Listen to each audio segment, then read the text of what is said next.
Hi friends, welcome back to my channel. ಹೇಗಿದ್ದೀರಾ ಎಲ್ಲರೂ ಚೆನ್ನಾಗಿದ್ದೀರಾ? ನಾನು ಕೂಡ ಚೆನ್ನಾಗಿದ್ದೀನಿ. ಹಾಗೆ ಇದು ಬಂದು ನಮ್ಮ ಮನೆಯಲ್ಲಿ ನಾವು ಮಾಡಿದ ಪೂಜೆ ಭಾನುವಾರ ಪೂಜೆ ಮಾಡಿದ್ವಿ. ಸೋಮವಾರ ಆಯಿತು ಪೂಜೆ ಇದ್ದಿದ್ದು, ಬಟ್ ನಾವು ಒಂದು ದಿವಸ ಮುಂಚೆನೇ ಮಾಡಿದ್ವಿ. ಏನಕ್ಕೆ ಅಂತಂದರೆ ಈ ಸರಿ ಸೋಮವಾರ ಮಂಗಳವಾರ ಹಾಗೆ ಭಾನುವಾರ ಸೋಮವಾರ ಮಂಗಳವಾರ 3 ದಿವಸ ರಜಾ ಸಿಗುತ್ತೆ, ಮೈಸೂರಿಗೆ ಹೋಗ್ಬೋದು ಅಂತ ಅಂದ್ಬಿಟ್ಟು ನಾವು ಭಾನುವಾರ ಬೆಳಿಗ್ಗೆನೇ ಪೂಜೆನ ಶುರು ಮಾಡಿದ್ದೀವಿ. ಹಾಗೆ ನೋಡ್ತಾ ಇರ್ಬೋದು, ಹಸ್ಬೆಂಡ್ ಪೂಜೆನ ಮಾಡ್ತಾಯಿದ್ದಾರೆ.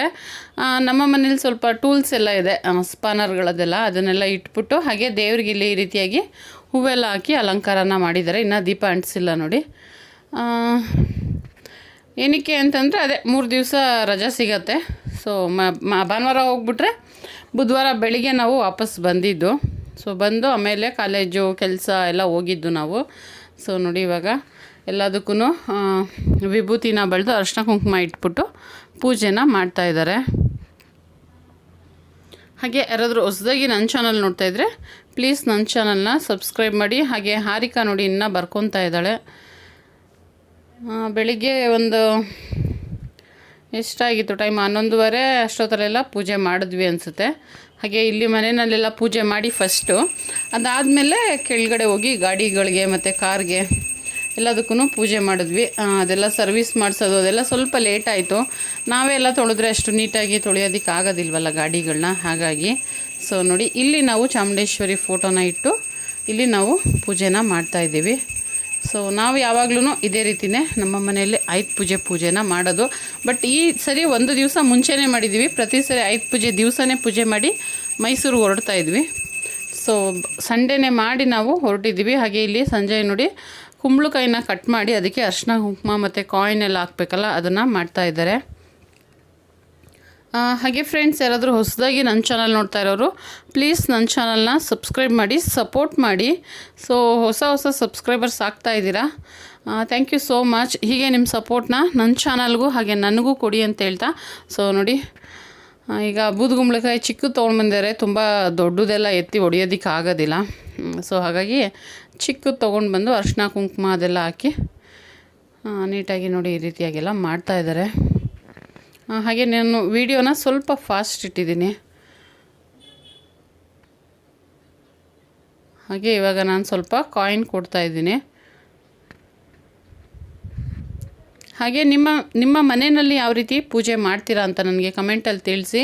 ಹಾಗೆ ನಮ್ಮ ಮನೇಲಿ ನೋಡಿದ್ರಲ್ಲ ಸಿಂಪಲ್ಲಾಗಿ ಈ ರೀತಿ ದಸರಾನ ಮಾಡಿದ್ದೀವಿ. ಹಾಗೆ ಅಲ್ಲಿ ಮನೆಯಲ್ಲೆಲ್ಲ ಪೂಜೆ ಮುಗಿಸ್ಬಿಟ್ಟು ಇಲ್ಲಿ ಬಂದು ನೋಡಿ ಇವಾಗ ಅವರು ವಿಭೂತಿ ಎಲ್ಲ ಇಡ್ತಾಯಿದ್ರು, ನಾನು ಅರಿಶಿನ ಕುಂಕುಮ ಇಟ್ಕೊಂಡು ಬರ್ತಾಯಿದ್ದೆ. ಏನಾಗುತ್ತೆ ಅಂತಂದರೆ ಮತ್ತೆ ಅಲ್ಲಿ ಪೂಜೆ ಮಾಡಿ ಇಲ್ಲಿ ಬಂದು ಮಾಡಬೇಕು, ಇಲ್ಲ ಅಂತಂದರೆ ಹಸು ಎಲ್ಲ ಬಂದೆಲ್ಲ ತಿನ್ಕೊಂಡೇ ಹೋಗ್ಬಿಟ್ಟಿರುತ್ತೆ. ಹೋದ ಸರಿ ಹಂಗೆ ಆಗಿತ್ತು. ನಾವು ಹೂವು ಹಾಕ್ಬಿಟ್ಟು ಹೋಗಿದ್ವಿ, ಬರೋಷ್ಟೊತ್ತು ಕೆಳಗಡೆ ಪೂಜೆ ಮಾಡೋಷ್ಟೊತ್ತಿಗೆ ಹೂವನೇ ಇರಲಿಲ್ಲ, ಎಲ್ಲ ತಿನ್ಕೊಂಡ್ಬಿಟ್ಟಿತ್ತು. ಹಾಗಾಗಿ ಮನೆಯಲ್ಲಿ ಪೂಜೆ ಮುಗಿಸಿ ಇಲ್ಲಿ ಬಂದು ಇವಾಗ ನಾವು ಪೂಜೆನ ಮಾಡ್ತಾಯಿದ್ದೀವಿ. ಈ ಸರಿ ಸ್ವಲ್ಪ ಹೂವು ಕಮ್ಮಿ ತಂದಿದ್ದಾರೆ ಅಂತಲೇ ಹೇಳ್ಬೋದು. ಅದೇ ಕಾರಣ ಏನಂತಂದರೆ ಹಸುಗಳು ಬಿಡೋದಿಲ್ಲ, ಇಲ್ಲಿ ತಿನ್ಕೊಂಡ್ಬಿಡ್ತವೆ, ಅದಕ್ಕೋಸ್ಕರ. ಹಾಗೆ ಹೊಸದಾಗಿ ನೋಡ್ತಾ ಇರೋರಿಗೆ ನನ್ನ ಬಗ್ಗೆ ಹೇಳಬೇಕು ಅಂತಂದರೆ ನಾವಿರೋದು ಬೆಂಗಳೂರಲ್ಲಿ ಇದ್ದೀವಿ. ಸುಮಾರು ಒಂದು 20 ವರ್ಷದಿಂದ ಬೆಂಗಳೂರಲ್ಲಿ ವಾಸ ಮಾಡ್ತಾಯಿದ್ದೀವಿ. ಇಬ್ಬರು, ನಾನು ನಮ್ಮ ಯಜಮಾನ್ರಿಬ್ಬರು ಕೆಲ್ಸಕ್ಕೆ ಹೋಗ್ತೀವಿ. ನಡೀತಾ ಇದೆ ಜೀವನ ಹೇಗೋ. ಹಾಗೆ ಇದು ನಮ್ಮ ಕಾರು. ಹೊಸದಲ್ಲ, ಸೆಕೆಂಡ್ಸಲ್ಲಿ ತೊಗೊಂಡಿದ್ದು ನಾವು. ಆಲ್ಮೋಸ್ಟ್ ತೊಗೊಂಡು ಒಂದು 4-5 ವರ್ಷ ಆಗಿದೆ. ಹಾಗೆ ಇದು ನಮ್ಮ ಯಜಮಾನ್ರು ಬೈಕ್ ತೊಗೊಂಡು, ಅದು ಅಷ್ಟೇ 2012ರಲ್ಲಿ ತೊಗೊಂಡಿರೋದು ಅನಿಸುತ್ತೆ. ಅದು ಒಂದು 10-11 ವರ್ಷ ಆಗಿದೆ. ಈಗ ರೀಸೆಂಟಾಗಿ ಈ ಬೈಕ್ನ ತೊಗೊಂಡಿದ್ದು ನಾವು. ಹಾಗೆ ನಾವು ತುಂಬ ನಂಬೋ ದೇವರು ಕಬ್ಬಾಳಮ್ಮ ದೇವರು. ಕಾರ್ ಮೇಲಾಗಿರ್ಬೋದು, ಹಾಗೆ ನನ್ನ ಗಾಡಿ ಮೇಲಾಗಿರ್ಬೋದು, ಎಲ್ಲದ್ರ ಮೇಲೂ ಕಬ್ಬಾಳಮ್ಮನ ಕೃಪೆ ಅಂತ ಅಂದ್ಬಿಟ್ಟು ಬರ್ಸಿದ್ದೀವಿ. ನಾನು ನಮ್ಮ ಯಜಮಾನ್ರು ತುಂಬ ನಂಬ್ತೀವಿ. ನಮ್ಮ ಯಜಮಾನ್ರು ಗಾಡಿ ಮೇಲೂ ಇತ್ತು, ಅದು ಹೊಸ್ದಾಗಿ ಹಾಕ್ಸಿದ್ದಾರೆ, ಅದಕ್ಕೋಸ್ಕರ ಇವಾಗಿನ ಅವ್ರು ಸದ್ಯಕ್ಕೆ ಬರ್ಸಿಲ್ಲ. ಹಾಗೆ ಇಲ್ಲಿ ಪೂಜೆನ ಮಾಡ್ತಾಯಿದ್ದೀವಿ. ಪೂಜೆ ಮಾಡಿ ನಾವು ಆಮೇಲೆ ಹೊರಟಿದ್ದಾಯಿತು.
ಇವಾಗ ಗಾಡಿಗಳನ್ನೆಲ್ಲ ಒಂದೊಂದು ರೌಂಡ್ ಓಡಿಸ್ಬಿಟ್ಟು ಆಮೇಲೆ ತಂದು ನಿಲ್ಲಿಸ್ಬಿಡೋಣ ಅಂತಂದ್ಬಿಟ್ಟು ಇವಾಗ ನಾನು ಓಡಿಸ್ತಾ ಇದ್ದೀನಿ. ಹಾಗೆ ನಾನು ನನ್ನ ಗಾಡಿ ಓಡಿಸಿದೆ, ಆಮೇಲೆ ಅವ್ರ ಗಾಡಿ ಓಡಿಸಿದ್ರು, ಅವರೇ ಕಾರ್ ಓಡಿಸಿದ್ರು.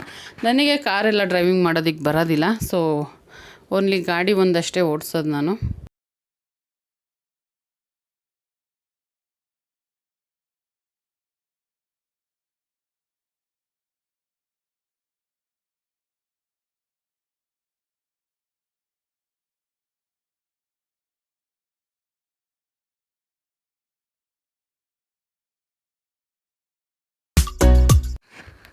ಹಾಗೆ ಅಲ್ಲಿ ಎದುರುಗಡೆ ಮನೆ ಹುಡುಗಿ ಕಾಣಿಸ್ತು, ಟ್ಯೂಷನ್ಗೇನೋ ಹೋಗಿ ಬರ್ತಾಯಿತ್ತು ಅನಿಸುತ್ತೆ.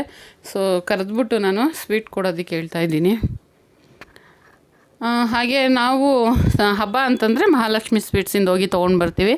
ಅದು ಮೈಸೂರಲ್ಲೂ ಕೂಡ ಇದೆ, ಫಸ್ಟು ಸ್ಟಾರ್ಟ್ ಆಗಿರೋದು ಮೈಸೂರಲ್ಲೇ. ಸೊ ಹಾಗೆ ಅವ್ರ ತಂಗಿಗೆ ಒಂದು ತೊಗೊಳಪ್ಪ ಅಂತ ಅಂದ್ಬಿಟ್ಟು ಹೇಳ್ತಾ ಇದ್ದೆ. ಸೊ ಇವಾಗ ಗಾಡಿಯಲ್ಲಿ ಒಂದು ರೌಂಡ್.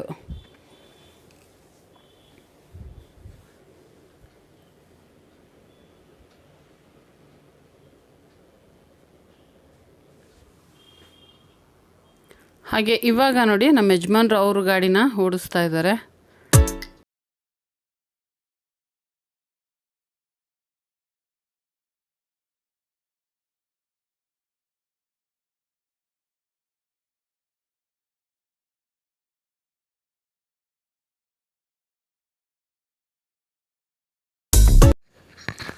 ಹಾಗೆ ಇನ್ನೊಬ್ಬರು ಒಂದು ಮಿಸ್ಟೇಕ್ನ ಮಾಡಬೇಡಿ, ಯಾವತ್ತೂ ಚಕ್ರದ ಕೆಳಗಡೆ ಬೂದುಗುಂಬಳಕಾಯಿನ ಇಡಬೇಡಿ, ಅದು ಜಾರತ್ತೆ. ಸೊ ಅವ್ರಿಗೆ ಹೇಳ್ತಾ ಇದ್ವಿ ನಾವು ಸೈಡ್ಗೆ ಹೋಗೋದಕ್ಕೆ ಅಂತ ಅಂದ್ಬಿಟ್ಟು, ಅದು ಹೋಗ್ತಾನೆ ಇರಲಿಲ್ಲ, ಜಾರ್ತಾ ಇತ್ತು, ಸೌಂಡ್ ಬೇರೆ ಅದು ಆ ಥರ ಆಗ್ತಾಯಿತ್ತು. ಅದು ನಾವಿಟ್ಟಿದ್ದಲ್ಲ, ಅಲ್ಲಿ ಯಾರೋ ನಾವು ಪೂಜೆ ಮಾಡ್ತಾಯಿದ್ವಿ ಅಂತ ಅಂದ್ಬಿಟ್ಟು ಒಂದು ಯಪ್ಪ ಬಂದು ಕುತ್ಕೊಂಡ್ಬಿಟ್ಟಿದ್ರು, ಕುಂಬಳಕಾಯಿ ಹೊಡಿತೀವಲ್ಲ ಅಂತ ಅಂದ್ಬಿಟ್ಟು. ಆ ಯಪ್ಪ ನೋಡಿ, ಈ ಅಪ್ಪ ಈ ಕಡೆ ಸೈಡಲ್ಲಿ ಕಾಣಿಸಿದ್ರು, ಆ ಯಪ್ಪ ಅದನ್ನು ಅಲ್ಲಿ ಇಟ್ಬಿಟ್ಟಿದ್ದಾರೆ. ಸೊ ಅದೇ ಹೇಳ್ತಾಯಿದ್ರು ನಮ್ಮ ಮನೆಯವರು, ಕುಂಬಳಕಾಯಿನ ಯಾವತ್ತೂ ಚಕ್ರದ ಕೆಳಗಡೆ ಇಡಬಾರ್ದು, ಜಾರತ್ತೆ ಅಂತ ಅಂದ್ಬಿಟ್ಟು. ಸೊ ನಾವಿವಾಗ ಹೊರಟಿದ್ದೀವಿ. ಸುಮಾರು 1-1:30 ಆಗಿತ್ತೇನೋ, ಅಷ್ಟರೊಳಗಡೆ ಎಲ್ಲ ಮುಗಿಸಿ ಟಿಫನ್ಗೆ ನಾನು ಉಪ್ಪಿಟ್ಟು ಮಾಡಿದ್ದೆ, ಅದನ್ನೇ ತಿಂದ್ಕೊಂಡು ಆಮೇಲೆ ಹೊರಟಿವಿ. ಹಾಗೆ ಹೊರಡಬೇಕಾದ್ರೆ ನಾನು ಅದ್ರ ಜೊತೆಗೇ ನಾನು ಡಿ ಮಾರ್ಟ್ಗೆ ಹೋಗಿದ್ದೆ. ಇಲ್ಲೇ ಸುಂಕದ ಕಟ್ಟೆ ಹತ್ರ ಇದೆಯಲ್ಲ, ಆ ಡಿ ಮಾರ್ಟ್ಗೆ ಹೋಗಿದ್ವಿ ನಾವು. ಏನಕ್ಕಪ್ಪ ಅಂತಂದರೆ ಸ್ವಲ್ಪ ಸ್ಕ್ರೀನ್ ಎಲ್ಲ ತೊಗೋಬೇಕಿತ್ತು. ಹಾಗಾಗಿ ನಮ್ಮ ಮನೆಗಲ್ಲ, ನಮ್ಮ ಅಕ್ಕನ ಮನೆಗೆ ತೊಗೊಬೇಕಿತ್ತು, ಅವರಿರೋದು ಮೈಸೂರಲ್ಲೇ. ಸೊ ಹಾಗಾಗಿ ಹೇಗಿದ್ರು ಹೋಗ್ತಾ ಇದ್ದೀನಲ್ಲ ಮೈಸೂರಿಗೆ ಅಂತ ಅಂದ್ಬಿಟ್ಟು ತಗೊಂಡೋದೆ. ಅದರಲ್ಲಿ ಸುಮ್ಮನೆ ನಾನು ಸ್ಯಾಂಪಲ್ಗೆ ಒಂದೊಂದು ಪೀಸ್ ತೋರಿಸೋದಕ್ಕೆ ಅಂತ ಅಂದ್ಬಿಟ್ಟು ತೊಗೊಂಡೋದೆ. ಯಾಕೆಂದರೆ ಕಲರು ಇಷ್ಟ ಆಗಿಲ್ಲ ಅಂದರೆ ಮತ್ತೆ ಅಲ್ಲೆಲ್ಲ ಎಕ್ಸ್ಚೇಂಜ್ ಮಾಡೋದು ಅದೆಲ್ಲ ಕಷ್ಟ ಅಲ್ವಾ. ಸೊ ಹಾಗಾಗಿ ತೊಗೊಂಡೋದೆ. ಅವರು ಒಂದು ಇಷ್ಟಪಟ್ಬಿಟ್ಟು ಹೇಳಿದ್ರು ಕಲರು, ಅದನ್ನು ನೆಕ್ಸ್ಟ್ ಟೈಮ್ ಇವಾಗ ತೆಗೆದು ಇಟ್ಕೊಂಡು ನೆಕ್ಸ್ಟ್ ಟೈಮ್ ಹೋಗುವಾಗ ತೊಗೊಂಡೋಗಿ ಕೊಡಬೇಕು. ಸೊ ಹಾಗೆ ಕಾರಲ್ಲಿ ಮಾತಾಡ್ಕೊಂಡು ಹೋಗ್ತಾಯಿದ್ದೆ, ಬಟ್ ಬೇರೆ ವಾಯ್ಸೆಲ್ಲ ಇರೋದ್ರಿಂದ ನನ್ನ ವಾಯ್ಸ್ ಕೇಳಿಸ್ತಾ ಇರಲಿಲ್ಲ, ಅದಕ್ಕೆ ಮತ್ತೊಮ್ಮೆ ನಾನು ವಾಯ್ಸ್ ಓವರ್ನ ಕೊಡ್ತಾಯಿದ್ದೀನಿ.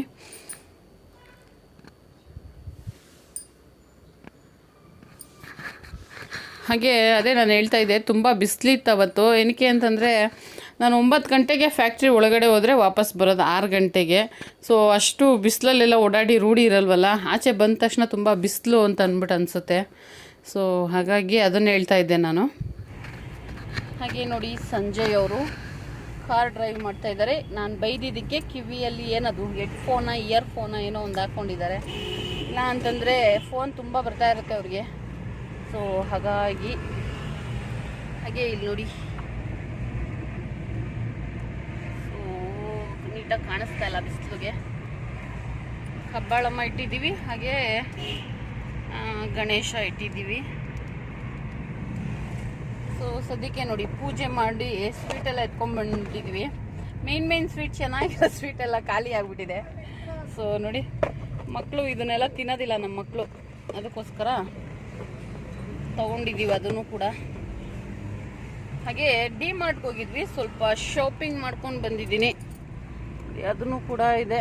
ಹಾಗೆ ಬ್ಯಾಗು ನೋಡಿ, ಡಿ ಮಾರ್ಟಿಂದ ಶಾಪಿಂಗ್ ಮಾಡ್ಕೊಂಡು ಬಂದಿರೋದು. ನೋಡಿ ನಮ್ಮ ಯಜಮಾನ್ರು ನನಗೆ ಬೈತಾ ಇದ್ದಾರೆ 2,000 ರೂಪಾಯಿ ಅಂತ ಅಂದ್ಬಿಟ್ಟು.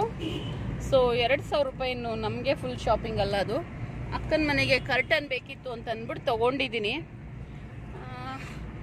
ನೋಡೋಣ, ಅವ್ರಿಗೆ ಇಷ್ಟ ಆದರೆ ನೆಕ್ಸ್ಟು ಅದೇ ಥರದ್ದು ತೊಗೊಂಡು ಹೋಗೋಣ ಅಂತ ಅಂದ್ಬಿಟ್ಟು ತೊಗೊಂಡಿದ್ದೀನಿ. ಸೊ ಇವಾಗ ಒಂದೊಂದು ತೋರಿಸೋದಕ್ಕೆ ಅಂತ ಸ್ಯಾಂಪಲ್ಗೆ ಅಂತ ಒಂದೊಂದು ತೊಗೊಂಡಿದ್ದೀನಿ ಅಷ್ಟೇ.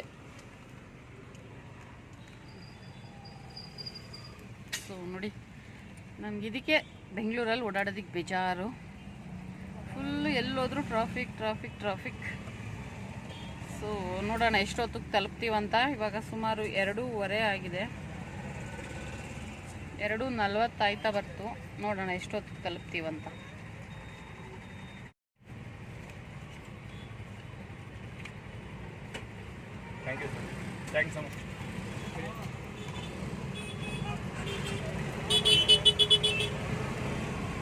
ಸೊ ನೋಡಿ, ಇವಾಗ ರೀಸೆಂಟಾಗಿ ಒಂದು ಶಾಪಿಂಗ್ ಆಯಿತು.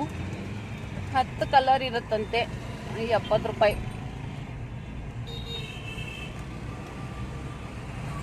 ಸೊ ಇದೇನೋ ಮಕ್ಕಳು ಕೊಡೋ ಥರ ಇದೆ, ಅಲ್ಲೇ ಇಟ್ಬಿಡೋಣ.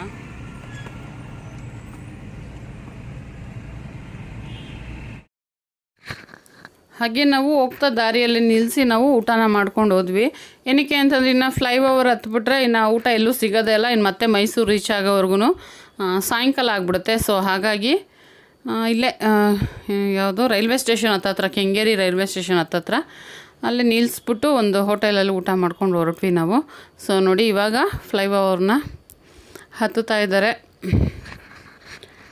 ಸೊ ಈ ರೋಡ್ ಮಾಡಿದ್ಮೇಲೆ ಒಂದು ಸ್ವಲ್ಪ ಈಸಿ ಆಯಿತು, ಬಟ್ ಟೋಲ್ ತುಂಬ ಜಾಸ್ತಿ ಅಂತ ಅಂದ್ಬಿಟ್ಟು ಅನಿಸುತ್ತೆ. ಸೊ 320 ಏನೋ ಆಯಿತು ಅಂತ, ಒಂದು ಸರಿಗೆ 320, 2 ಸರಿಯಿಂದ 640 ರೂಪಾಯಿ ಏನೋ ಆಯಿತು. ಅದು ಫಾಸ್ಟಾಗಿ ಮಾಡಿಸಿದ್ದೀವಲ್ಲ, ಅದರಲ್ಲಿ ಕಟ್ಟಾಗಿತ್ತು. ಸೊ ಆದಮೇಲೆ ಹೇಳ್ತಾಯಿದ್ರು ಏನೋ ಪೆಟ್ರೋಲ್ ಉಳಿಯುತ್ತೆ, ಟೈಮ್ ಸೇವ್ ಆಗುತ್ತೆ ಅಂತಾರೆ, ಬಟ್ ಆದ್ರೂ ಅಷ್ಟೊಂದು ಜಾಸ್ತಿ ಆಯಿತು ಅಂತಲೇ ಹೇಳ್ಬೋದು. ಸೊ ಏನು ಮಾಡೋದಕ್ಕಾಗೋದಿಲ್ಲ, ಎಲ್ಲರಿಗೂ ಒಂದೇ ರೂಲ್ಸ್ ಅಲ್ವಾ.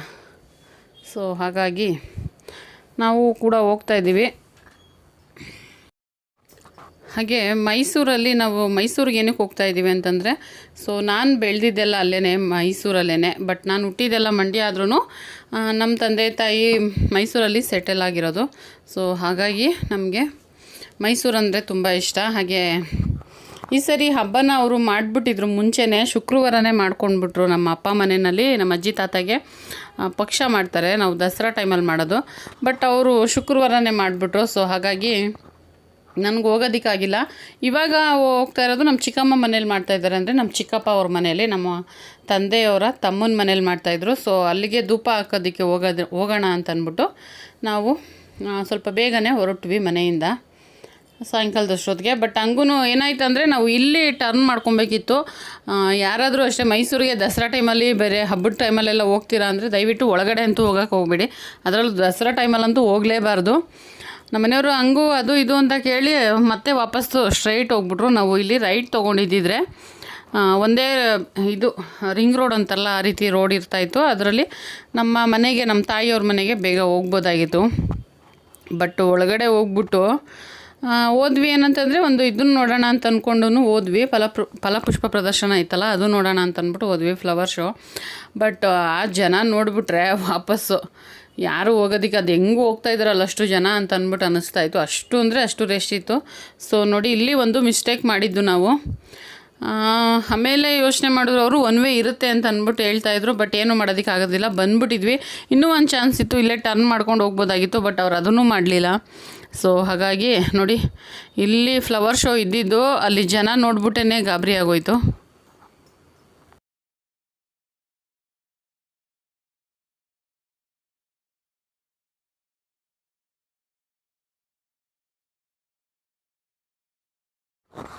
ಹಾಗೆ ನಾವು ಅಲ್ಲಿ ಏನು ಫ್ಲೈಓವರ್ ಮೇಲೆ ಬಂದು ಟೈಮ್ ಉಳಿಸಿದ್ವಿ, ಅದೆಲ್ಲ ನಮಗಿಲ್ಲೇ ಟೈಮ್ ವೇಸ್ಟ್ ಆಗೋಯ್ತು. ಅವ್ರ ಫ್ರೆಂಡಿಗೆಲ್ಲ ಫೋನ್ ಮಾಡಿ ಅಡ್ರೆಸ್ ಎಲ್ಲ ಕೇಳ್ಕೊಂಡು ಹೋಗೋಷ್ಟೊತ್ತಿಗೆ ಫುಲ್ ಟೈಮ್ ಆಗೋಯ್ತು.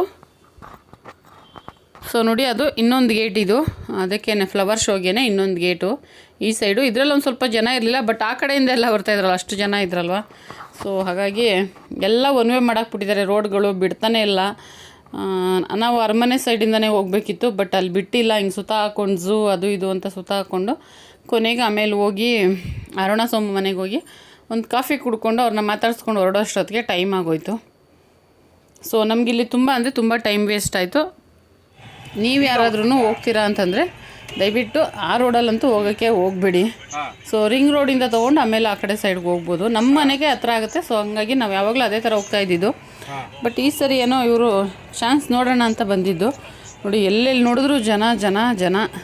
ಏಕೆ ಅಂತಂದರೆ ಅದೇ ಎಲ್ಲರೂ ನಮ್ಮ ಥರನೇ ಭಾನುವಾರ ಸೋಮವಾರ ಮಂಗಳವಾರ ಅಂತ 3 ದಿವಸ ರಜೆ ಇದೆ ಅಂತ ಬಂದಿರ್ತಾರಲ್ವ. ಸೊ ಹಾಗಾಗಿ ಸಿಕ್ಕಾಪಟ್ಟೆ ಜನ, ಎಲ್ಲಿ ನೋಡಿದ್ರು ಕಾರು. ಬೇರೆ ಟೈಮಲ್ಲಿ ಮೈಸೂರನ್ನ ಆ ರೀತಿ ನೋಡೋದಕ್ಕಾಗೋದಿಲ್ಲ, ಸೈಲೆಂಟಾಗಿರುತ್ತೆ. ಸೊ ಈ ಹಬ್ಬ ಬಂದ್ರೇ ಇಷ್ಟು ಜನ ಗಲಾಟೆ ಅದೆಲ್ಲ ಇರುತ್ತೆ, ಅದು ಒಂಥರ ಚೆನ್ನಾಗಿರುತ್ತೆ. ಸೊ ಹಾಗೆ ಅವ್ರ ಫ್ರೆಂಡಿಗೆ ಫೋನ್ ಮಾಡಿಕೊಂಡು ತುಂಬ ವರ್ಷಗಳಾಗಿದೆಯಲ್ಲ, ನಾವು ಜಾಸ್ತಿ ಹೋಗೋದು ಇಲ್ಲ, ಹೋದರೆ ನಮ್ಮ ಮನೆಯವರು ವಿದ್ಯಾರಣ್ಯಪುರಂ ಅಷ್ಟೇ ರೌಂಡ್ ಹೊಡಿಯೋದು. ಸೊ ಹಾಗಾಗಿ ಸ್ವಲ್ಪ ರೋಡ್ ಕನ್ಫ್ಯೂಸ್ ಆಗಿ ಫ್ರೆಂಡ್ಸ್ನೆಲ್ಲ ಕೇಳಿಕೊಂಡು ಹೋಗಿದ್ದಾಯಿತು. ಅದು ಬೇರೆ ಒನ್ ವೇ ಎಲ್ಲ ಇತ್ತಲ್ಲ, ಸೊ ಹಾಗಾಗಿ ಫ್ರೆಂಡ್ಸ್ಗೆಲ್ಲ ಫೋನ್ ಮಾಡಿ ಕೇಳಿಕೊಂಡು ಹೋಗ್ತಾಯಿದ್ವಿ. ಹಾಗೆ ನೀವ್ಯಾರಾದರೂ ಮೈಸೂರಿಗೆ ಬಂದಿದ್ದೀರಾ, ಹಾಗೆ ದಸರಾ ನೋಡೋದಕ್ಕೆ ಹೋಗಿದ್ದೀರಾ ಅಂತಂದ್ಬಿಟ್ಟು ನನಗೆ ಕಮೆಂಟಲ್ಲಿ ತಿಳಿಸಿ.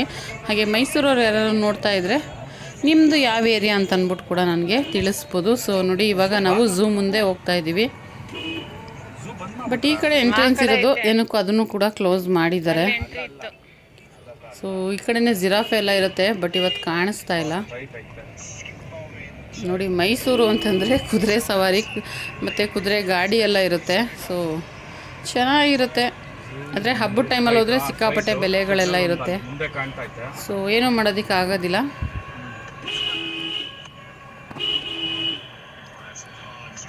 ಹಾಗೆ ಹಂಗಾಡಿ ನಾವು ಮೈಸೂರನ್ನ ತಲುಪ್ಕೊಂಡ್ವಿ. ಹಾಗೆ ನೋಡಿ ಇಲ್ಲಿ ನಮ್ಮ ಅಜ್ಜಿ ತಾತಗೆ ಎಡೆ ಇಟ್ಟಿರೋದು ನಮ್ಮ ಚಿಕ್ಕಮ್ಮವರು ಪೂಜೆ ಮಾಡ್ತಾಯಿದ್ರು. ನಾನು ಕೂಡ ಹೋಗಿ ಪೂಜೆ ಮಾಡಿದೆ. ಯಾಕೆ ಅಂತಂದರೆ ನಮ್ಮ ಅಜ್ಜಿಗೆ ನಾನಂದರೆ ತುಂಬ ಇಷ್ಟ.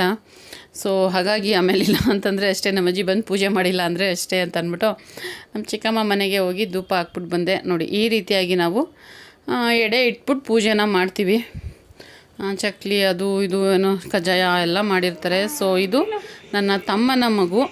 ನೋಡಿ ಅವನಿಗೆ 1.25 ವರ್ಷ ಇರ್ಬೋದು. ಅವನೇ ಊಟನ ಮಾಡ್ತಾಯಿದ್ದಾನೆ, ಯಾರ ಕೈಲೂ ಊಟ ಮಾಡಿಸ್ಕೊಳ್ಳಲ್ವಂತೆ.